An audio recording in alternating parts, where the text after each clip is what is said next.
ఈ నమ్మ వచ్చిందిరా బాబు.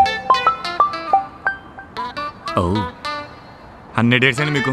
ఇప్పుడే మీకు కాల్ చేద్దాం అనుకుంటున్నా, జాబ్ వచ్చింది. అవునా, కంగ్రాట్స్, బాగానే మేనేజ్ చేశారు. హెచ్ఆర్ అమ్మాయి కాబట్టి ఏదోలా మేనేజ్ చేసిన.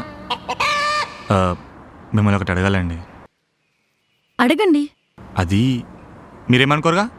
నేనేమనుకోను, అడగండి. అంటే అది అయ్యో, నేనేం అనుకోను, అడగండి.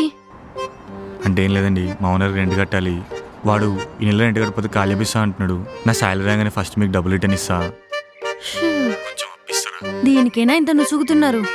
మనీ ట్రాన్స్ఫర్ చేస్తా, చూసుకోండి. థ్యాంక్ యూ సో మచ్ అండి. ఒక్క నిమిషం ఆగండి, మా అమ్మ కాల్ చేస్తుంది. మా అమ్మ కాల్ చేస్తుంది, మీకు మళ్ళీ కాల్ చేస్తాండి, ఓకేనా? Okay, bye bye. ఈ కాటరమ్మ బాధ ఏందో. హలో, ఏంది మమ్మీ? ఒరే, ఇంటికొచ్చి 3 నెలలు అయింది. అసలు ఇంటికి వచ్చే ఉద్దేశం ఉందా లేదా? నువ్వు ఫోన్ పెట్టు, సాయంత్రం కల్లా ఇంట్లో ఉంటా. ఈ టైగర్కి టైం వచ్చి. నమస్తే అమ్మా. నమస్కారం అండి. బాగున్నావు బాబు? ఎందుకు వచ్చారు అంకుల్? అదేంటి అలా అడుగుతున్నావు? అదే ఎండలు కదా, మీరు కష్టపడి చెప్తే నేను వచ్చాను కదా అంకుల్. అంటే మేం మీ ఇంటికి వచ్చి మాట్లాడడమే పద్ధతి. దొరికిపోయినమైంది. ఏమైంది అంకుల్? నీ గురించి మా ఇంట్లో వాళ్ళకి చెప్పాను, మా చుట్టాలకు చెప్పాను, ఓహో, మా ఫ్రెండ్స్కి చెప్పాను. రోడ్డు మీద హోటల్ కూడా చెప్పపోతీరా? ఏదో అంటున్నావు? ఏం లేదు అంకుల్, చెప్పండి.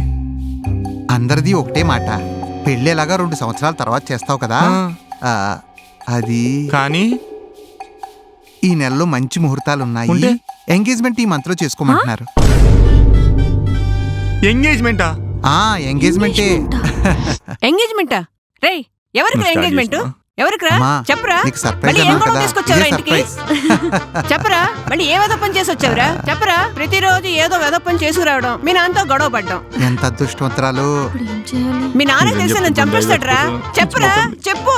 ఈయనెవడరా ఎంగేజ్మెంట్ అంటున్నాడు? చెప్పరా చెప్పు, అసలు ఎవరా వీళ్ళు?